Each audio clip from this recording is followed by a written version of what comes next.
Hello, Jeep here. I have a cool request email for you. I'm just going to read it and we'll see where it goes from here. It says request for Animex 2012 PowerPoint presentation. This is from Alexander. He says, I'm a big fan of Portal and I came across your talk at Animex 2012, Co-opting Portal 2's Cooperative Testing Initiative. I was wondering if it might be possible for you to share the PowerPoint presentation since it's not available online anymore, either by uploading it or sending it directly. Thank you very much for your time and for the great work you've done. Well, guess what, Alexander?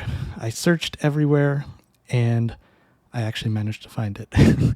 At one point, I worked with Zach Barth, who is from Zachtronics, who's done a bunch of stuff like Space Kim and a bunch of other cool programming games. I actually ended up sending him a copy of this presentation through email because I mentioned him in it and he wanted to see it. And just by that sheer luck, I do happen to have a copy of this presentation. So what I'm going to do is I'm actually just going to read through it right now. This is going to be a cold read, so I haven't done any practice. This was in 2012, so I haven't seen it in 14 years. Is my math correct? 13 years? It's been a while. So here we go. So Animex, for those of you who don't know, this is a annual festival at Teesside University. I don't know if it's still going or not, but I was able to present there 2 times, and some other Valve were presented there a few times as well. This was the second year that I presented there. The first time was in, I think, 2008, and so this was 4 years after that. The first time I presented was about Portal 1. This presentation was at Portal 2. And on their Facebook page, I found this one picture of me from 2012. So that's me. I think I ended up buying this shirt at a thrift store while I was in England. And so I decided to wear it to the dinner where we were supposed to dress nice. I thought this would be funny. And I guess it was funny. I don't know. I'm not sure if English people think it's funny. Oh, you can also see I'm wearing a sock puppet. This is because Karen, who also did a presentation that year, she's a puppeteer and she taught everybody how to make sock puppets. And so I was wearing my sock puppet there. So anyway, on to the presentation. Here we go. Again, this is a cold read. I don't know how this is going to go. When I do presentations, I actually get really nervous. And so I just literally write down every single thing I'm going to say. And so fortunately, that's just sitting in the notes of this presentation. So I'm just going to read. Okay, here we go. So, co-opting Portal 2's Cooperative Testing Initiative, Jeep Barnett, game programmer, Valve, Animex 2012. I guess I wasn't going to read that, but there it is. Hi, everybody. Can everyone hear me okay? My name's Jeep Barnett, and I've been a programmer at Valve for 6 years now. Every year, Gabby, she was the person who ran Animex for many, many years. She goes by Gabriel now, and she writes books. So look up Gabriel Animex. Maybe you'll find her books. Graciously invited me out to Animex, and I'm really excited to finally be back. I see. Okay, let me try reading this again. My mistake. Every year, Gabby graciously invites me out to Animex, and I'm really excited to finally be back. So let's get things started with a little history on how I got involved with Portal 2's co-op mode. Portal 2, My first game at Valve was Portal. It was based on a tiny student game that I helped program called Narbacular Drop. Since there are probably some people who've never seen that game, I'm going to play it now to give you an idea of what it was like. Oh, and then it says I played it live. I'm not going to do that right now. Just imagine me playing Narbacular Drop or go watch a YouTube video. You'll see what it's like. So, if you've played Portal, you can probably see some similarities. But polishing these ideas to completion was no easy feat and took our team of 8 almost 3 years. We released it as part of the Orange Box in 2007, along with Half-Life 2, Episode 2, and Team Fortress 2. During that time, we played an early version of Left 4 Dead. It had amazing, fast-paced co-op hook that brought back great memories of playing Contra and Smash TV with my brothers. When the developers Turtle Rock became a part of Valve, I jumped at the chance to work on the game. While working on Left 4 Dead, I realized that a generation of gamers had grown up in a drought of co-op games, so I focused on creating a dynamic hint system that eased players into working as a team. Meanwhile, the developers of the Unreal mod, Alien Swarm, had been working on a sequel at Valve. It was another fascinating take on co-op action where players had to rely on each other to succeed. I joined their team next and learned even more about how to help players think about team strategy and tight coordination. We shipped the game for free on Steam in the summer of 2010, along with an updated version of the Source Engine SDK. By that time, Portal 2 had 9 months left to wrap up, and the single-player mode was in heavy production. Its experimental two-player mode had been left unattended, so a few of us from the Alien Swarm team decided to co-opt it. It was awesome to reunite with Portal while bringing to the table some new things I'd learned from the co-op gameplay in Alien Swarm and Left 4 Dead. The game came out in April 2011 and did really well. Gamers even remembered it by the end of the year, and we won a bunch of awards. Well, that was a nice animation. I'm glad I put that in there. Wow, that is a lot of awards, actually. That's cool. Sweet. Next. So, what am I going to talk about today? First, I want to give a quick primer on how Valve creates games. Next, I'm going to talk about some of the challenges and opportunities we discovered while working on Portal 2's co-op mode. Finally, for completeness, I'll talk about developing Portal 2's first free downloadable content pack, or DLC as some call it. Valve does things a little differently from most game companies. Sometimes I like to imagine that this picture isn't talking about Gordon Freeman, but is actually talking about Valve employees. I don't have enough time to dig into all the details, but this should give you a basic understanding of our process. We self-organize into teams of 2 to 20-ish developers, and we call these teams cabals. Smaller projects are created by a single cabal. By the end of Portal 2, it was composed of 5 cabals that were organized around the game's major sections: Wake Up, Reconstruction, Underground, Final Testing, and the Co-op Cabal. Everyone in the cabal sits together so that there's no barriers to communicating with each other. And because everyone is constantly jumping in and out of group conversations, there's a free flow of inspiring ideas. Each cabal has a mix of developers disciplined in art, engineering, writing, architecture, and whatever other hats are necessary for the project. This allows us to look at problems from different perspectives to find the best solution. For example, what if we've noticed that a player is underusing one of their weapon choices? Maybe it sounds weak and just needs an audio tweak. Maybe there's a bug in how its cone of fire randomizes. Maybe we haven't placed enough of the enemies that it's strong against. Maybe how it's acquired needs to have a stronger connection with the story. By poking at it from all these different angles, we're able to agree on the best course of action. And because the people who actually do the work are also deciding the work, no one is assigned something that they don't want to do. They understand why the solution was chosen or have a fair chance to push back on the alternatives. We also operate with a completely flat structure within the cabal. So we don't have whimsical names such as Vice Associate Visual Effects Concept Art Lead. Since everyone takes ownership over what they're working on, it's counterproductive to restrict their abilities with a label. Artists will often learn a little programming to reduce the turnaround on seeing something in the game. Programmers learn how to make levels so that they can test new features.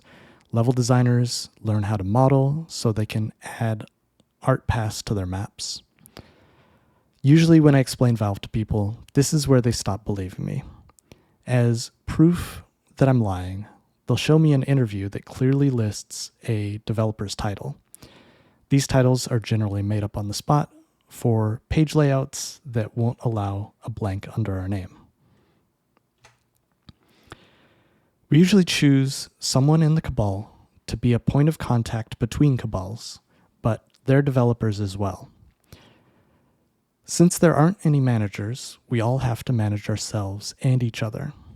We use the people around us as customers of our work, and by considering their feedback, we're able to decide for ourselves what's most valuable to work on.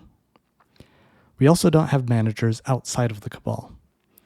The developers in the Cabal know the most about the project, so they're best equipped to make decisions. They're also best qualified to match the scope of the work to the people who will execute it. If they don't have the skills or manpower necessary to do something, they must either find a different solution or convince someone that joining their Cabal would be more valuable than whatever they're currently working on. In this picture, you might have noticed the wheels on our desks. That allows us to effortlessly roll from one Cabal to another. Oh, in this picture, this is actually the Portal 2 DLC Cabal that I was working in. I'm not reading off the script now, I'm just describing, by the way. So yeah, that's cool. You got Tajiv and Chris Katz there. They were both level designers on the DLC. And Tajiv, he's done a lot of other stuff as well. He's originally from the Tag Power of Paint team. Okay, sorry, I'll keep talking. Let's move on. Now that you understand our people, let's switch gears and talk about iteration. Everything we create, from voiceovers to levels to PowerPoint presentations, goes through dozens of iterations before release. Each iteration cycle takes anywhere from a couple hours to a couple weeks. It's a process that allows us to objectively measure if we're meeting our creative goals. So first, we set a goal for the player experience. For the sake of example, let's talk about Left 4 Dead for a minute. Early in development, it was throwing an insane number of similar zombies at the player. And after a while, it felt like we were blindly unloading our machine guns into those hordes of zombies. We weren't making any interesting choices about target prioritization, and this led to fatigue. We decided that a good goal would be to have the player always thinking about the consequences of which enemies they were shooting. By keeping players alert for high priority targets, we could prevent that meat grinder boredom. Next, we think up ideas to support that goal. In this case, we thought it would be interesting to have an enemy that's only safe to kill at a distance. Maybe we could have a zombie carrying a volatile grenade satchel. Or maybe we should create a new enemy that's designed to look like a bomb. Among all these ideas, we pick some to prototype and build a simple chunk of gameplay to support them. While creating a prototype, we often discover new constraints and opportunities. Back to our example, we could build an arena where the player can jump over furniture as a shortcut to put distance between himself and the enemy. We could also use an existing space and prototype a knockback force on the shotgun.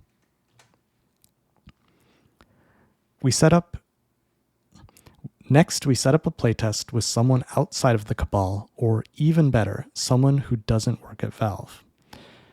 To make the test fair, we try to simulate how an actual customer would encounter the gameplay. So up front, we give them as little instruction as possible and watch a recording of their screen from another room. In this picture, you can see what our remote view of a playtest looks like. This is where it becomes inarguably apparent how well an idea is succeeding or failing. If we observe that a player is repeatedly confused when a nearby zombie detonates and incapacitates them, it's clear that we're not communicating the hazard. We might see them try to keep away from the exploding zombie, but struggle to find a good way to do it. Finally, we talk to the playtester to gauge what high and low moments stuck with them.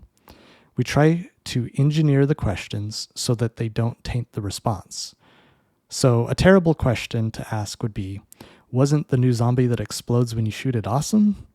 And a cleaner version would be, can you describe the enemies that you fought? By starting with a generic question, we can learn what stood out most before drilling into specific details. Sometimes their answers contradict what we observe. In this case, we err on the side of our observations, since the playtester could be intentionally censoring the response, answering from a hypothetical perspective, or maybe they're just caught up in the excitement of visiting Valve. And that brings us full circle back to our goals. We measure how close we came to achieving our original goal, which ideas are supporting that goal and which are failing, or maybe we've learned something that lets us define a better goal. After each iteration, we have more familiarity with the idea space, increased momentum in our prototypes, and better instinct for how players will react. So over time, we make smarter and smarter decisions. Through many iterations, we evolve what became Left 4 Dead's lovable boomer zombie. By changing the boomer to burst into bile instead of pure damage, we created a fun event for the players while supporting our original goal. This also led us to give players a shoving ability that was useful against a variety of enemies. Some developers take an antagonistic stance when they learn how much importance we place on playtesting. There's a myth that this would bend our goals to the lowest common denominator. Instead, we found that if we're doing our jobs properly, nearly all players can be elevated to meet our goals. And by refining the game to include these players, we've actually made the game better for everyone else. Another common myth is that playtesting could corrupt artistic expression. Remember that as a developer, you have the power to set the goals. If your goal is to make a game about the dramatic love story between a princess and a plumber, that's fine. And if your goal is to have players cry when the princess and the plumber finally kiss, that's great too.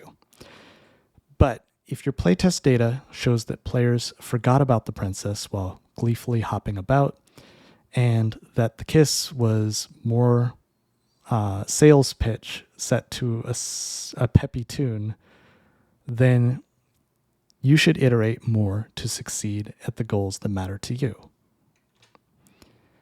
Another loaded question is about the lack of creative control. If there's no single visionary who owns the final say, how is anything ever decided? One trick is to think of ideas as a tool for the group to use rather than the product of an individual. That way, it's not about who's right or wrong, but what's best for the game.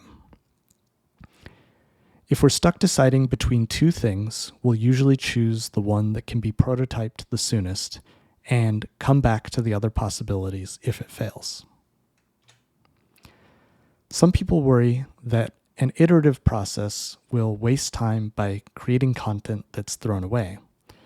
It actually ends up saving us a lot of time.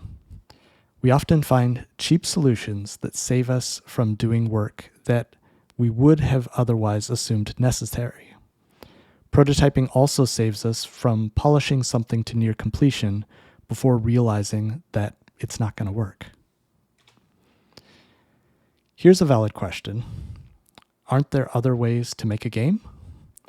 We found that our process best serves our players and employees, but of course, it's not the one true way to develop games. It requires that you can trust the people you're working with to be motivated and make good decisions. We also haven't proven that it works for game genres that we haven't tackled. It's possible that some content-heavy games require a headmaster cheering on an assembly line of developers. And of course, there's hundreds of examples of excellent games created using other methods.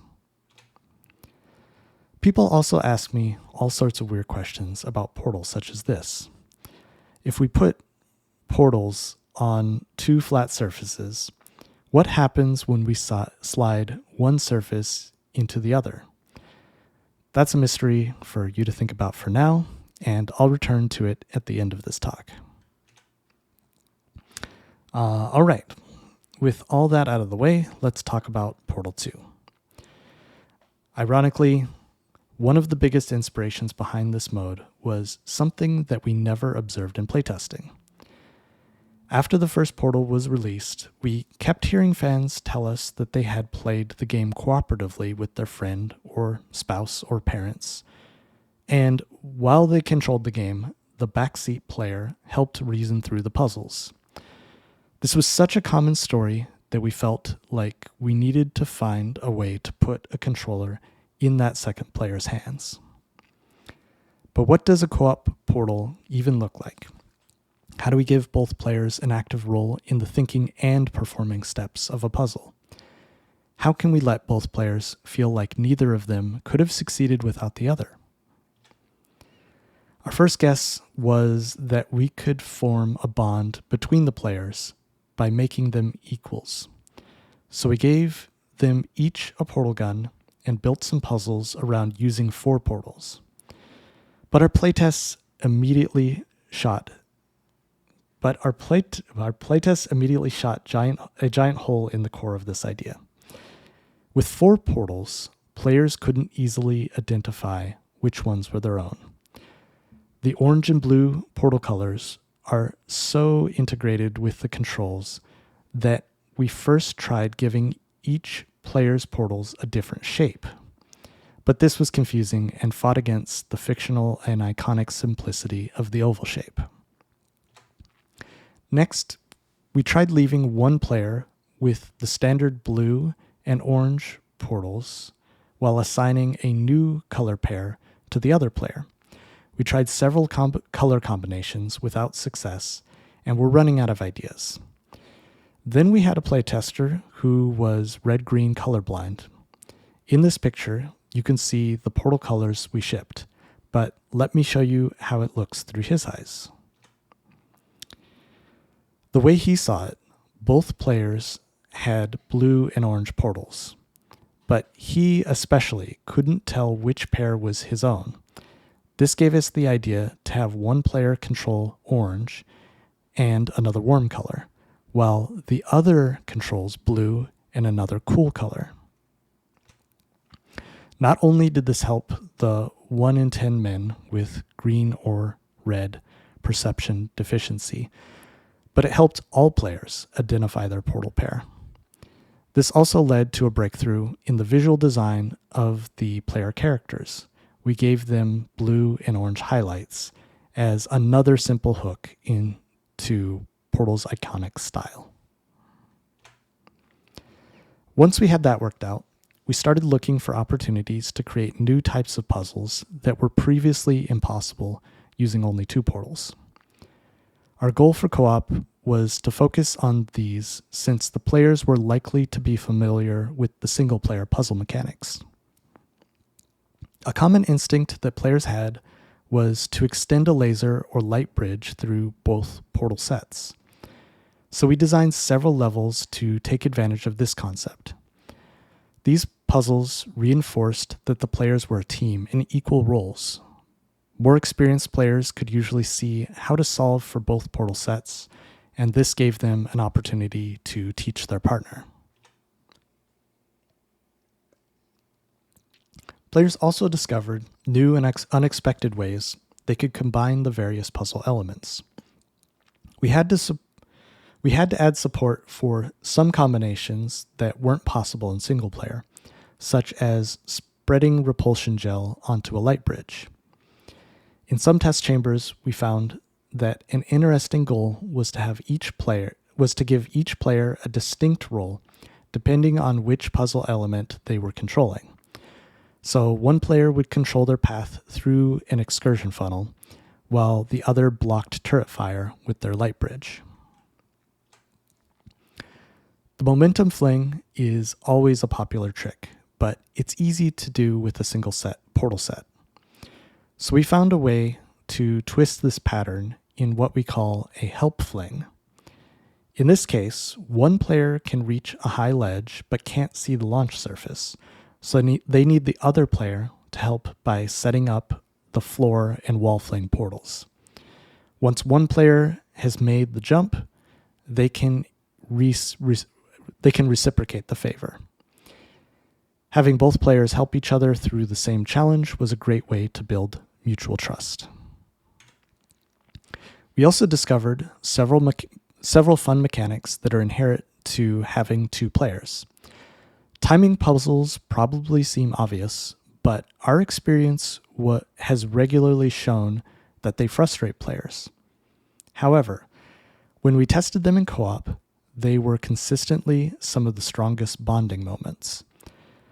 The thing that players enjoyed was deciding on a plan and the anticipation in coordinated countdown. When they succeeded, they shared a moment of joy that was extremely powerful. We're so used to our ideas failing that it's surprising when something as simple as handing off objects pays off. We learned that many gamers hold a weird assumption that this is impossible or maybe even cheating. So usually the player least familiar with games would suggest it. When it worked, one player earned a huge confidence boost, and the other felt like they'd witnessed a magic trick. We tried working this into more complicated scenarios, such as a mid-air handoff, but this ended up being way too convoluted. In the DLC, we eventually discovered a fun variation where the cube is covered in repulsion gel, and players need to pass it back and forth while placing portals. Even in the original Portal, we watched many players attempt what we now call an infinifling. They wanted to build momentum in infinite fall and then move one portal to rocket across a gap. We tried to create puzzles that use this trick, but unfortunately, it's extremely difficult to aim the exit portal while falling. We resurrected this idea in Portal 2's single player by giving the player a slow motion ability so they could aim while following. But players felt like they were wimping out if they resorted to using slow motion. So once again, we put the idea on the back burner. We saw this behavior reemerge in our co-op tests, but this time it finally worked. With two players, they can easily set this up for each other and launch their partner through the air. We wanted to create scenarios where one player was putting their life in the hands of the other player. We called these trust puzzles. One of the more interesting ways to do this was to have one player move parts of a test chamber that affected the other player. In this picture, you can see that one player is navigating a maze while the other moves these yellow blocks up and down. Players who replay this type of chamber to try opposite roles are treated to some alternative dialogue. I actually forgot about that. I think GLaDOS says something slightly different depending on who is in each role. So there you go. There's a little bonus feature. I don't know if anybody has ever talked about that before. I certainly forgot about it. Sorry, off script. Let's go. In single player, it can be confusing to have interconnected puzzle elements that span multiple areas. But with two sets of eyes, we could create puzzles where each player sees half of the solution. However, this was much more difficult to set up than we anticipated. players were very averse to splitting up. This led us to develop puzzles where the result of solving it left the players separated. After being forced apart, they needed to communicate their findings between each other to progress. When they finally reunited, their mutual feeling of relief was very rewarding. I guess I didn't say it in the slide, but you can actually see I'm off script, but you can see in this screenshot in the bottom right, there's a picture-in-picture view. This is with a feature we added to the game where you could hold a key to see what the other player sees. And that was just another passive way that you could communicate information between each other. Okay. And that's just scratching the surface. I could keep going, but it's probably more fun for you to play through with a partner to uncover more co-op mechanics firsthand. As you encounter them, keep in mind that all of this was the result of constant iteration. Over time, we weeded out the weak ideas and polished the strong ones. These sorts of puzzles caused several player behaviors that we needed to support. First, I'll list out the challenges, then I'll explain the solutions and enhancements that we came up with. The first major behavior is that players needed to communicate. They wanted to discuss the details of the puzzle and relay their train of thought in real time. We wanted to point out places to look and specific locations to fire portals. This often sounded like, hey, put your portal over there. No, not there. Over there. No, more to the left. No, my left, and so on. They wanted to coordinate simultaneous actions, even when the latency in multiplayer games fights against this. And they wanted to describe what they could see. Outside of the puzzles, players wanted to express themselves to their partner. This included a wide range of emotions from happiness to confusion to boredom. The opposite side of this coin is a little strange, but worth thinking about. Players often said that they could see their partner's personality reflected in the robot avatar. Sometimes it was as simple as you're the tall one in real life and in the game. But other times it was psychologically deeper to where players said they observed their partner's real-life mannerisms appearing in the game. For a long time, we were really worried about players screwing with each other, or griefing, as you can call it. We carefully filtered out any ideas that could create conflict between the players. But, oh my God, we were wrong. Griefing surprised us by having many positive aspects. Each team of players seemed to find perfect opportunities where surprising the other player would be way more fun than completing the puzzle. This was especially true when they both understood the solution and only needed to execute it. And this ends up self-balancing because of the reliance on cooperation. There's no way to progress while griefing your partner, and you have to maintain their trust when they're able to easily grief you in the exact same ways. The first key to communication was defaulting to an always-on voice channel. This is expected on consoles, but for PC, it's actually a really tough problem. PC microphones tend to be terrible quality and misconfigured. We revisited our voice filtering and compression systems to solve some of this. We also found that the reduced friction in problem solving was worth the downside of transmitting some static. And since a bad mic only affected one other player, they could work through resolving the issue together and troubleshoot it on a technical level. Open mics also cause players to involuntarily communicate when they're surprised or laughing. One player laughing would cause the other to laugh, and that made the whole experience better. We developed the ping tool to help players point out locations. Sorry, I'm going to go off script for a second. So I think it's kind of funny. Maybe there was games that had done something like this before. I don't know if there is, but I'm pretty sure this is one of the main things that we actually pioneered in Portal 2. A lot of people talk about Apex Legends, or there may have been a Call of Duty game that added a ping feature after Portal 2, but damn it, we did it first. I just have to point that out. We did this first. So yeah, ping tool, that was totally Portal. Anyway, it allows players to easily place a marker anywhere they're aiming for the other player to see. If the location isn't on screen, it directs players which way to turn. We coupled this with a pointing animation since the gesture is so universally recognized in the way we communicate. I actually forgot about that too, but that's a really good point. I don't know if the other games do that or not. I haven't played Apex Legends, and I just hear about people mentioning ping in that game all the time. Anyway, yeah. Let me get back on script. In this picture, you can see that the orange player is telling their partner to look up at that portal surface. That giant ugly blue arrow is just for emphasis and not actually part of the screenshot. Also, depending on the type of object you point at, you can choose from special icons such as push that button or pick up that box.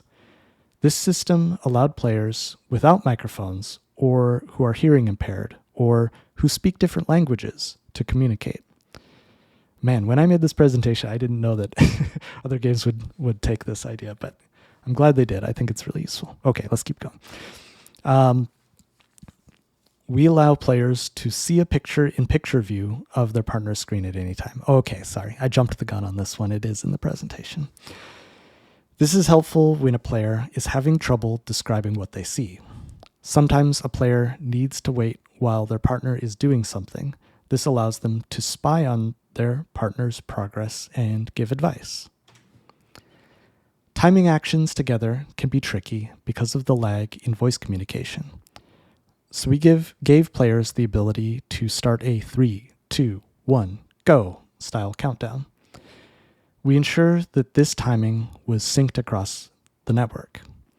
As a bonus side effect, players never had to discuss if they would go on one or after one.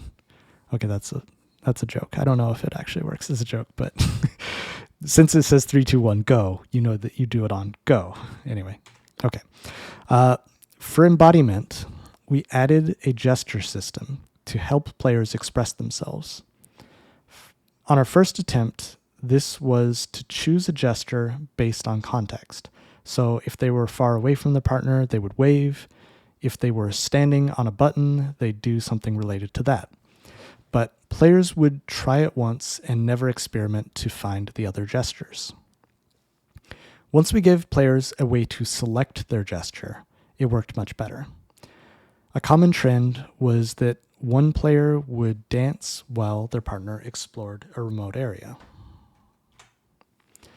Normally, when a player is flying through the air, they don't have much control, so we left the contextual air gestures. This allowed them to show off acrobatic flourishes while gravity took its course. I actually forgot about that.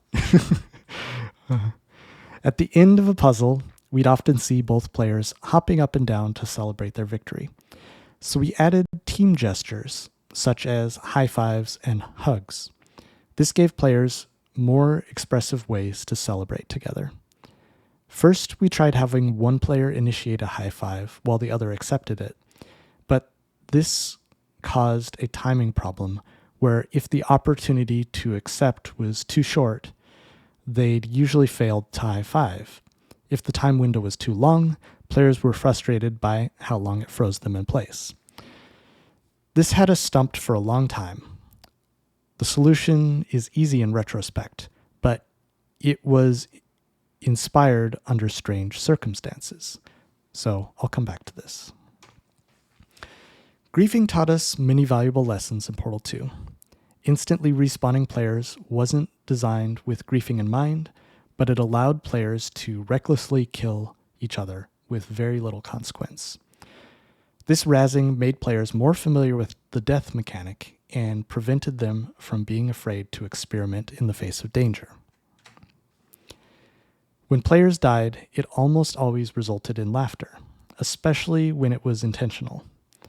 We decided to play this up by having the player explode into a shower of body parts.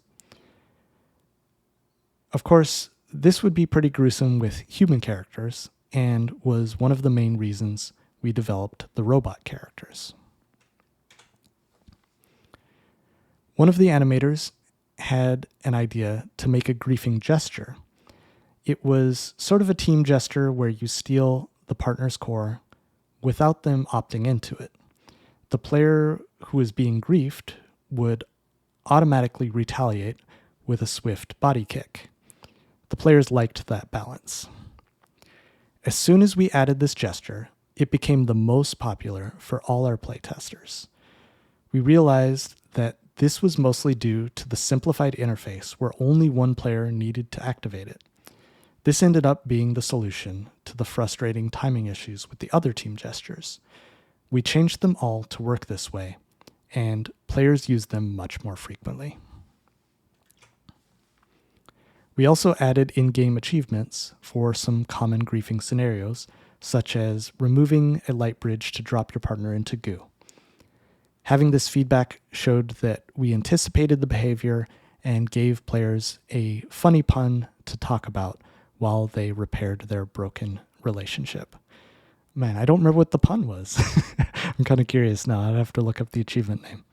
It also helped soften cases where they'd accidentally killed each other. So you get a nice bonus out of it, even though you died.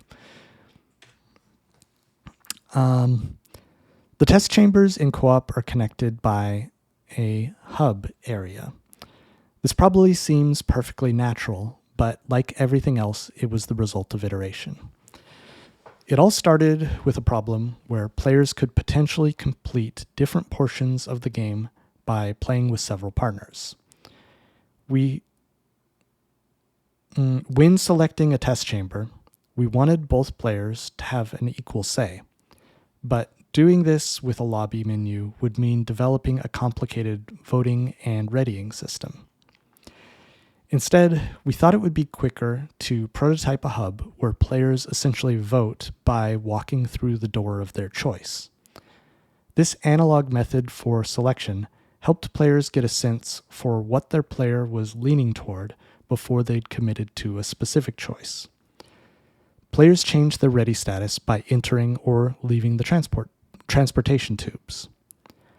Breaking the game into courses also prevented us from cramming all the players' completion data into one giant grid, while placing the relevant info for each course within the world.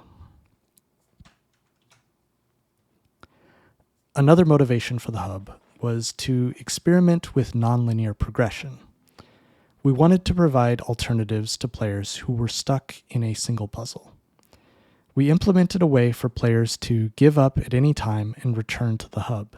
But through testing, we found that even when players were stuck for hours and aware of the option, they would never give up. Allowing nonlinear progression also added a huge burden to the writers. They often set up a joke, such as mentioning Albert Einstein's lesser-known cousin Terry, and have it pay off later by calling one of the players Terry. If the levels could be played in an unpredictable order, their jokes were limited to isolated islands that lacked that same punch. The more we pursued non-linear progression, the more we were making detrimental trade-offs to other aspects of the game. So we went back to a linear structure while still keeping all the benefits of the hub. One problem specific to the story in co-op was that it can interrupt players who are talking through puzzle solutions. Since there's no puzzles in the hub, it gave us a chance to deliver major story beats without worrying about this conflict. In fact, players were happy to take a small break between challenges and use this area as a playground. And after each course was completed, the hub would transform to reveal the new areas. This provided a great visual reward as players progressed toward the end. They could see how many courses remain, and we ended up subverting this expectation by adding one final course after all the rest are completed.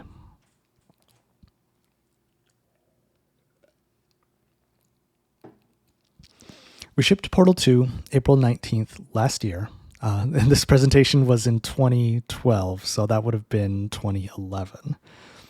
After that, most of the team moved on to other projects or took a much-needed vacation. But we were nowhere near done with Portal. At Valve, shipping is just one step in an ongoing feedback loop with our fans. After reading through hundreds of emails, blogs, and forums, we were inspired to find a way to add more content to the game. We formed a new cabal and started work on an update that we eventually named Peer Review. At first, we started by trying a bunch of experiments, such as some new single-player puzzle mechanics. They were promising, but wouldn't have worked on their own without expanding the story. Everything there had already wrapped up so nicely, we didn't want to disturb it without being able to meet the quality bar set by the base game. We tried a ghost recording mode for time trials. This works well in racing games where you're chasing the ghosts along a linear track, but it completely failed in Portal's multi-layered, non-Euclidean traversal space. It was also confusing to watch a ghost player run through the air on an invisible light bridge. We tried adding ghosted versions of the portals and puzzle elements, but this quickly became a visual mess. We've been experimenting with competitive modes since before the original Portal was released to find something that players could play over and over. For the first time, we discovered something that seemed promising in its basic form. And better yet, we could sell it as the world's first uncooperative game mode. But to make it fun was going to take a huge amount of work. Okay, I have to go back. So the world's first uncooperative game mode. This presentation is before I worked on the Portal board game, which is called the uncooperative cake acquisition game. So that Portal board game ended up being maybe the first uncooperative game. I don't know if that counts, but anyway, we ended up reusing that name later because we thought it was fun. But to make it fun was going to take a huge amount of work. We could see that if we focused on an uncooperative, we wouldn't have had enough time left for anything else. On its own, it wasn't going to satisfy our fans' expectations for a first update. So we leveraged our team's strengths and focused on creating co-op chambers that explored new combinations of puzzle elements. Since we'd iterated on this type of design so much, we had a strong sense for what would be successful and how much work it would be. We also knew about half of Portal 2's players hadn't played co-op, but according to feedback from our fans and critics, it was one of the best parts of the game. By creating co-op chambers, we enticed many players to try a big chunk of the game that they may have otherwise overlooked. But for as much praise as co-op received, there were also some helpful complaints. The most common was that we didn't include any conversion gel puzzles. That's the white gel that allows players to place portals almost anywhere. That's something that we'd really wanted to do, but for multiplayer, it was sort of a technical nightmare. When the player sees a portal through a portal, we draw the scene multiple times. With 4 portals in multiplayer, this can lead to drawing the scene more than a dozen times per frame. And if both players are playing in split screen, it might be double that number. To combat this, we made use of graded surfaces to prevent gel from spreading to problem areas. We did several iterations under these constraints, but couldn't come up with a good puzzle. But the more playtests we watched, the more we realized that players were enjoying it more as a relaxing finger paints playground. Since the DLC was the longest course in all of co-op, I guess that's true. Since the DLC was the longest course in all of co-op, we slotted this puzzle right in the middle to allow players a mental break while advancing the story. Speaking of the story, we weren't sure if more GLaDOS would be enough. So to test it, I wrote some awful one-liners about a fish hatchery worker and ran them through a text-to-speech filter. Wow, I do not remember those lines of dialogue. I wonder what I wrote. I'll have to search and see if I can find those. Playtesters were happy to have GLaDOS return, even if she didn't make any sense. I wonder what I wrote. I do not remember that. A little later, our writers returned from vacation and had some great ideas to tie up the loose ends from the single player. They'd also been riffing on how GLaDOS would talk about art appreciation. They ended up writing more dialogue for this update than there was in all of the first Portal. That is true. That is a fact. For replayability, we added challenge mode for all the existing single-player and co-op chambers. We had this feature in the first Portal, but it was weak for several reasons. First, the players who found scores significantly better than our gold rankings had no way to compete with each other. So this time we added well over 200 leaderboards. We show the best score among your friends and the friend that's one rank ahead of you. That way you always have an attainable goal. I guess I didn't mention it in this presentation, but that sort of came from, I think, Geometry Wars at the time. Maybe it was Geometry Wars 2 had a mode like that where you could always see the one of your friends who was just above you in the leaderboards, and so you always had like a goal you could work toward. And so I think we were kind of inspired by that. I'm off script. I'm just adding some detail. Okay. We also loved Space Kim's histogram style leaderboards. These allowed players to feel good as long as they're beating the average player's score. And players that optimize for least portals are actually helping the curve for players that optimize for least time. Okay, like I said, off script again. This is the reason this presentation I can do right now, because I ended up sending it to Zach, who made Space Kim. He actually worked at Valve for maybe a little more than a year. We worked together on VR, actually.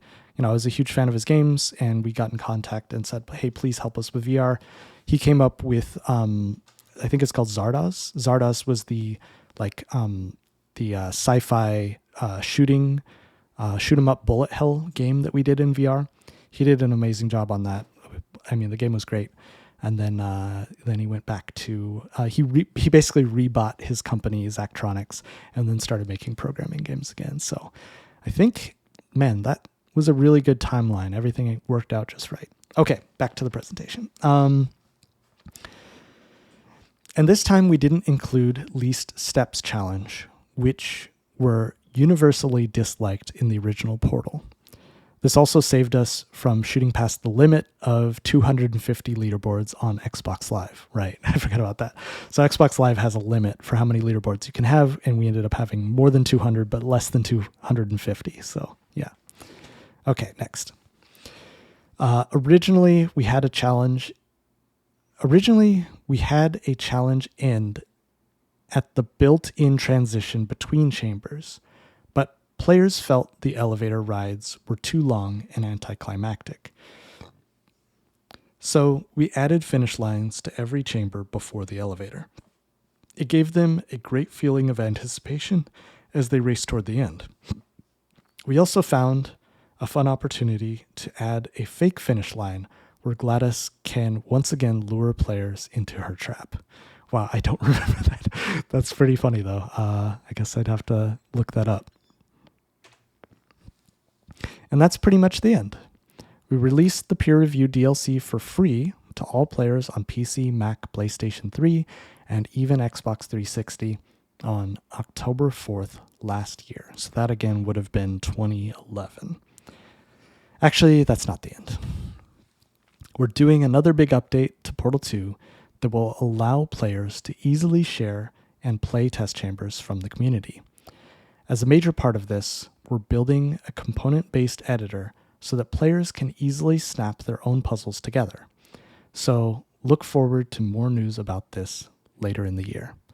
Wow, I wonder if this was before the trailer, the multiverse trailer. I think it was. So yeah, whoever sat in on this AtomX presentation got a really cool sneak preview. I forgot about that. I don't think it leaked or anything. That's interesting. In conclusion, Valve is a crazy place, but I think we've shown that we're onto something. Match the scope of your problems to the strengths of your team. Tirelessly iterate to discover awesome possibilities. Evaluate the success of your goals through the eyes of your players. Portal 2 Co-op was an experiment that really paid off. There's a treasure trove of great gameplay that you'll only find by exploring co-op mode. Look for ways to improve communication, and it'll positively impact every part of the experience. Shipping is just another playtest on a massive scale. There's a bunch of interesting and low-cost ways that you can continue to improve and expand your games after launch. There's all kinds of stuff that I didn't have time to fit into this talk.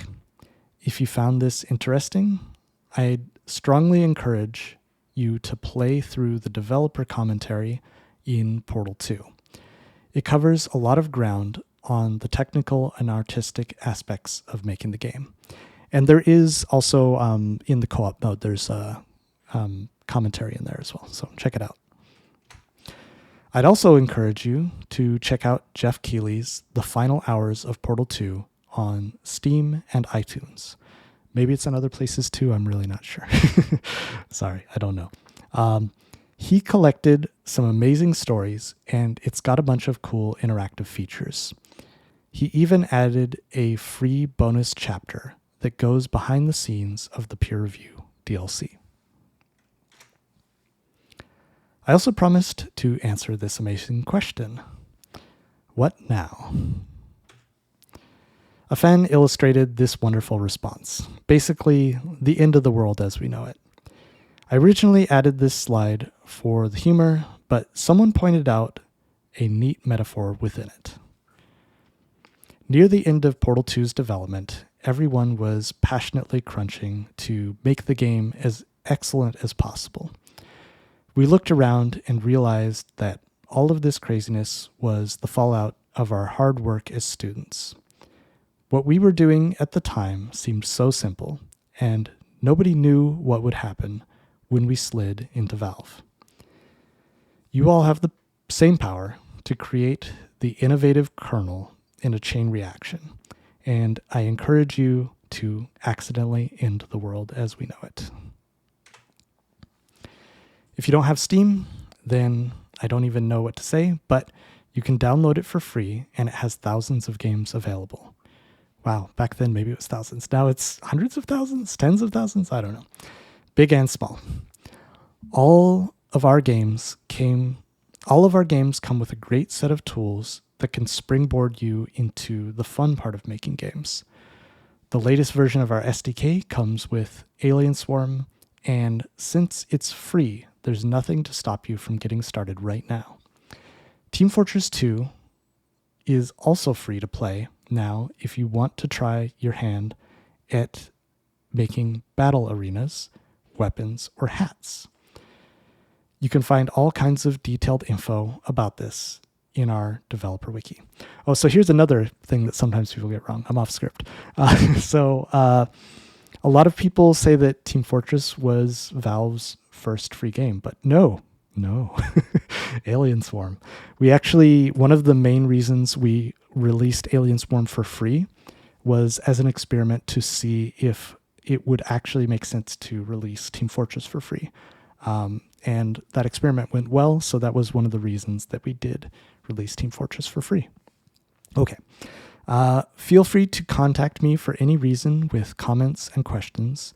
My email address is easy. So this email address is no longer correct. Anybody who's listening right now, it'll just bounce if you use it. So I'll give you a correct email in a second. It's my name, Jeep at Valve Software. Okay, so the correct email that you'll want to use is Jeep at jeepbarnett.com. So my website is jeepbarnett.com, JeepBarnett. So Jeep at jeepbarnett.com. If you have questions, you can email me there. Hey, that started this whole video, didn't it? That's, there you go. I probably won't be able to check it until I get back to America. So if you need a response in the next week, just come talk to me. Okay. We're always hiring at Valve. If you have awesome skills, we'd love to find a way to work alongside you. We don't have an internship program, but we're always keeping an eye out for independent developers and modders that have shipped something valuable. So start on your games now and get them out there for us to see. Enjoy Portal 2, and don't forget to find a partner in science and see it all the way through. It looks like we have about blah, blah, blah minutes left for questions. So now I'll do a QA.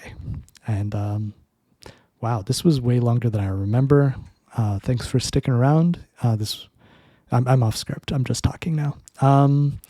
There was something else I wanted to mention. Oh yeah, I wanted to mention that, like I said, I worked on Left 4 Dead and then Alien Swarm and then Portal 2. Those were all co-op games. And then immediately after this, the next team I went to, so this is in the future, that happened after this presentation, I immediately went to Team Fortress 2 and worked on Man vs. Machine, which was yet another co-op game. So that was really fun. And then after that, I went to Counter-Strike. And I mean, it's not a co-op game, but it's very team-based. And so I felt like for a very long string of games, I was always working on co-op stuff. And then later, many years later, well, some number of years later after that, after Counter-Strike, I worked on the Steam Remote Play Together feature, which was yet another, well, it wasn't just for co-op. You could play other games that aren't co-op, I guess. But the couch co-op feature in Steam was another thing that I worked on because I was really passionate about co-op games. And I guess I have always been passionate about them. So yeah, there you go. What else should I say? I guess I don't know who's going to show up and watch this video, so I'll just say now. Right now, I'm working at a game company called Snowed. We're in Canada, Ottawa, Canada. It's a really cool company, a couple hundred developers, and we work on all types of games from very small to very large. We work on AAA stuff. You know, we've worked on Forza, we've worked on Starfield, we've worked on Deus Ex games. There's like some other big budget stuff that I cannot mention because it has not shipped yet. Worked on Fallout Shelter. What else? Airborne Kingdom. I actually worked on that a tiny bit. Anyway, I'll just do a quick plug for Snowed. That's where I'm working. Yeah, I'm working on a cool game right now. I really want to talk about it, but it is a secret. So maybe someday I'll be able to talk about it on this channel. Whew. Speaking of, yeah, so you're on my YouTube channel, I guess. There are some English videos on this channel. If you poke around, you'll notice that a lot of them are in Korean. But if you go to here, I'll just well, never mind. I'm not going to go there. If you go to the playlists section of my YouTube channel, there is a one that's called Jeep Barnett English videos. If you want to watch just my English videos, you can find those there. Also, since this talk is mostly for developers, I did a series of interviews with Korean developers. I guess I've interviewed about 30 developers now total. There is also a playlist for those interviews. The interviews are in Korean, but they're all subtitled in English. I guess I'll add some links in the description so you can find those there to those playlists. And also at the end of this video, when it pops up a little, hey, this is a recommended video, I'll put those there too so you can find them. Yeah, subscribe if you want. If you have any questions about Portal 2 at all, just drop them in the comments. I'll answer any questions here or about anything. Doesn't have to be about Portal 2. One other thing. Man, I have a lot to say. I also very recently actually started replaying Portal 2 co-op because I had worked on it. I have, wow, this is getting off track, but one of my Korean friends has a YouTube channel called Half and Half. This isn't about milk at all. It's actually about pizza, sort of. So in Korea, half and half pizza is a very common phrase where, you have toppings on one side and toppings on the other. So in this YouTube channel, Half and Half, we have a discussion where he talks in Korean and I talk in English. We have a conversation about various topics back and forth. So I actually did two different, we have 2 hours of interview, is it an interview? Q&A. So Korean fans sent in questions and I responded to those questions in English. So if you watch those 2 videos, again, I'll just throw links in the description. You can see a bunch of other things that I answered about Portal and other various things. And then also with that same person, with that same friend, he has a channel called, what is it called? Something Input Korean. Simplified Input Korean? Easy Input Korean? Comprehensible Input Korean. This is a channel that is for people who want to learn Korean. He talks in very, very slow and simple Korean so that people can kind of learn Korean in a natural way. He also does long plays of various games, speaking in Korean and sort of narrating over the top in simple Korean as he plays them. So, me and him played Portal 2 co-op for about an hour together. And that was a video that he put out a couple weeks ago.